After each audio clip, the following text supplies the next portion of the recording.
नमस्कार, माली समाचार हिंदी में आपका स्वागत है। मैं दिनेश माली। आज हम बात करने हैं महात्मा ज्योतिबा फुले के बारे में।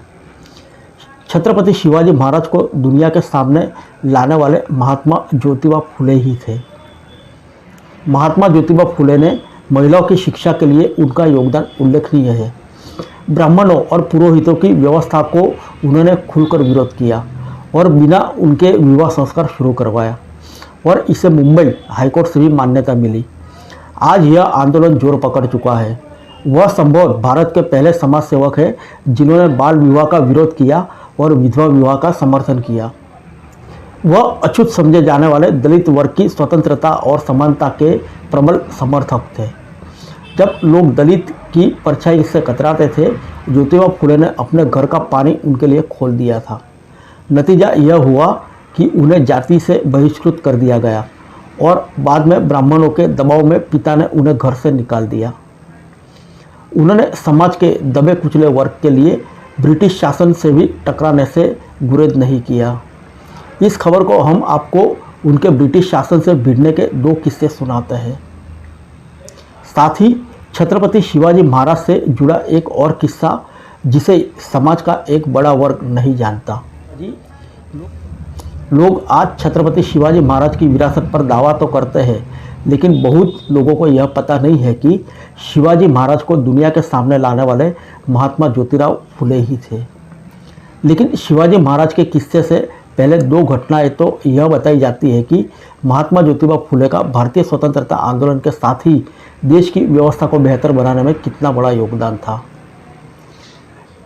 आइए जानते हैं कुछ किस्से। एक किस्सा 1876 से 1880 तक भारत के वाइसराय रहे लॉर्ड लिटन से जुड़ा हुआ है। 1878 में उसने वर्नाक्युलर एक्ट पास करके प्रेस की आज़ादी को ख़त्म करने की कोशिश की। इस कानून के तहत देसी भाषा में छपने वाले समाचार पत्रों पर कुछ रोक लगा दी गई। तब महात्मा ज्योतिबा फुले के संगठन सत्यशोधक समाज के जरिए दिनबंधु समाचार पत्र निकलता था। इसके जरिए प्रेस की आज़ादी छीनने के प्रतिबंध का काफ़ी विरोध किया गया।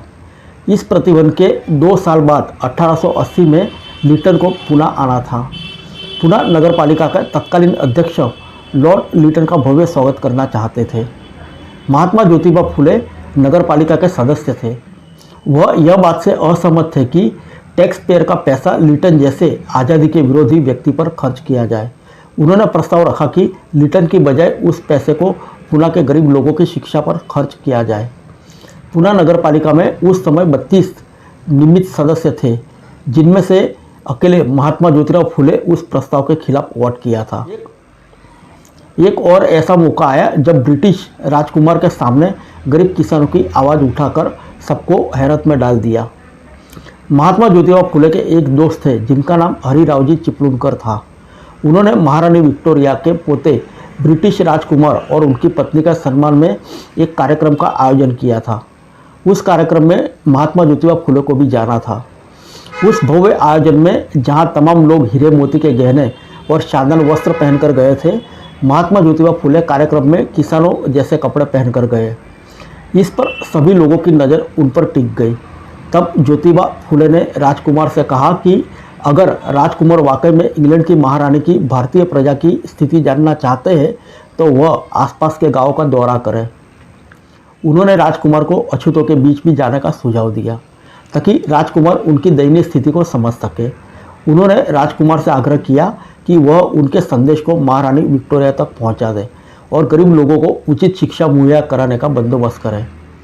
ज्योतिबा फुले के इस भाषण से समारोह में मौजूद सभी लोग स्तब्ध हो गए।